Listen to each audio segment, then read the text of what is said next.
Hello, mother fathers. Welcome in. It is another episode in the ever-running series of Kyle Reacts. Again on the couch because it's late on a Tuesday, and of course that means we're talking about WWE NXT. This is going to be a quick Kyle Reacts today, so let's dive right into the things we liked and what we didn't like. First, a few of the things that we liked from the show.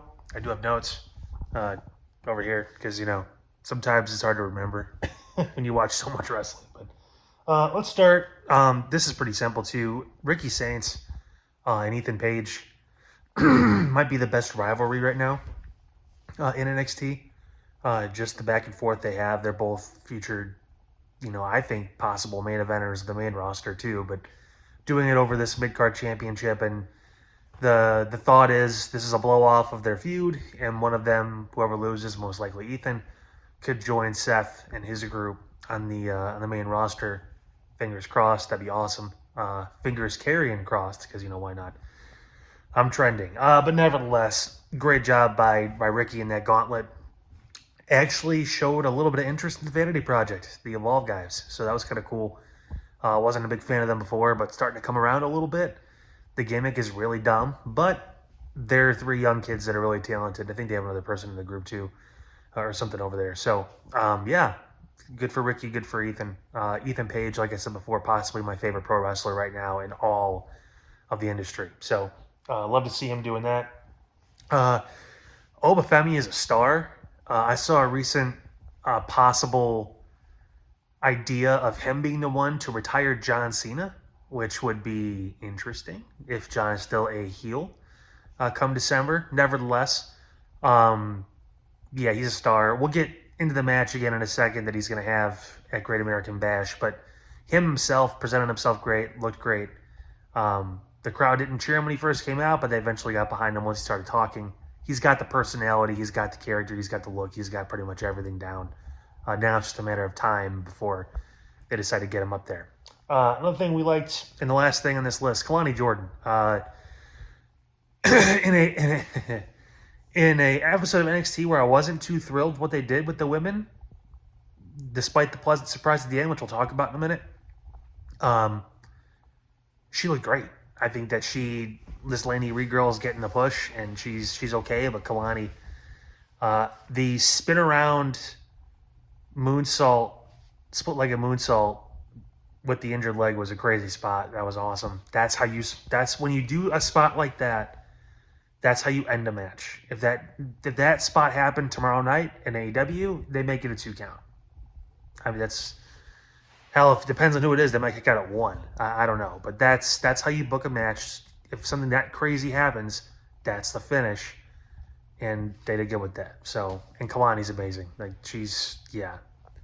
again, deepest women's division in all of pro wrestling. One of the things we didn't like, I did not like the finish of Charlie Dempsey and Tavion Heights. The whole throwing in a towel thing when you're not even technically in the corner of one, but you're both in the corner with Ren Sinclair. I don't know. It didn't make a lot of sense. I hate that finish now.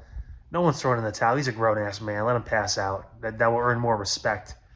Now, I get the whole point is, I didn't get a fair shake. I didn't quit. She quit for me.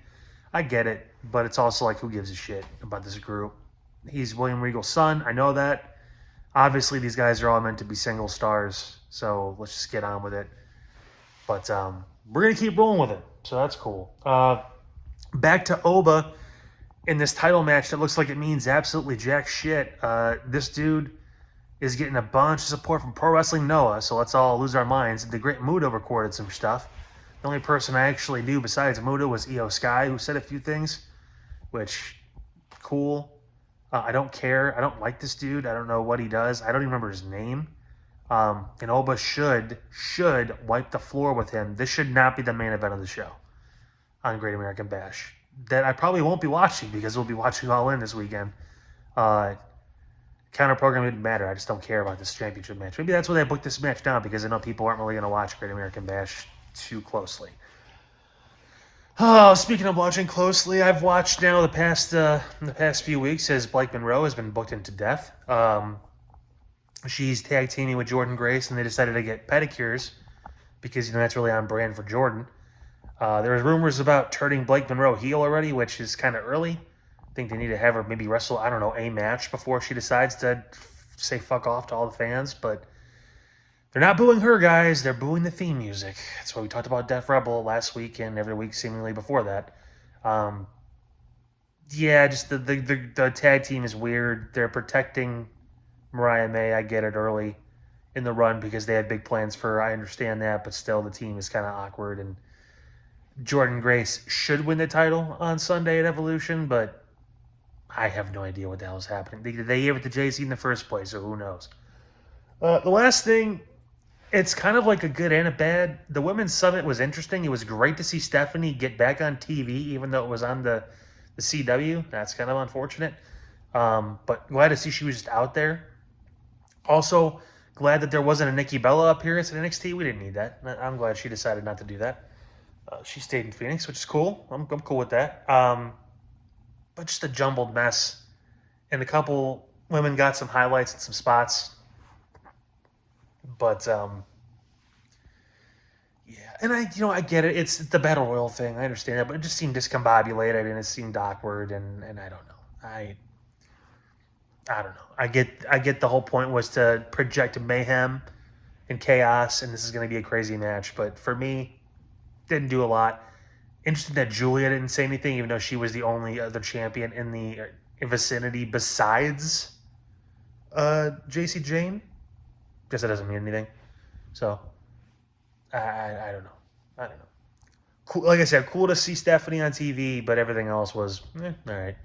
But yep, that's gonna wrap it up for NXT. I'm gonna go to bed because it's gonna be a long week. A lot of wrestling this week, but back tomorrow nights for our AEW Dynamite, the go-home show before All In, the biggest show of the year for AEW. How are they gonna send us home to bed tomorrow night, ready and willing to watch All In on Saturday? I'm excited.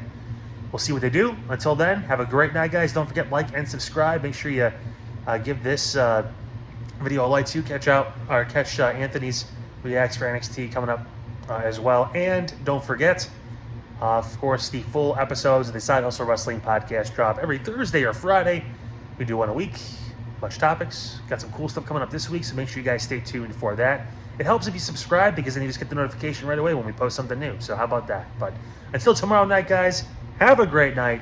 We'll see you there.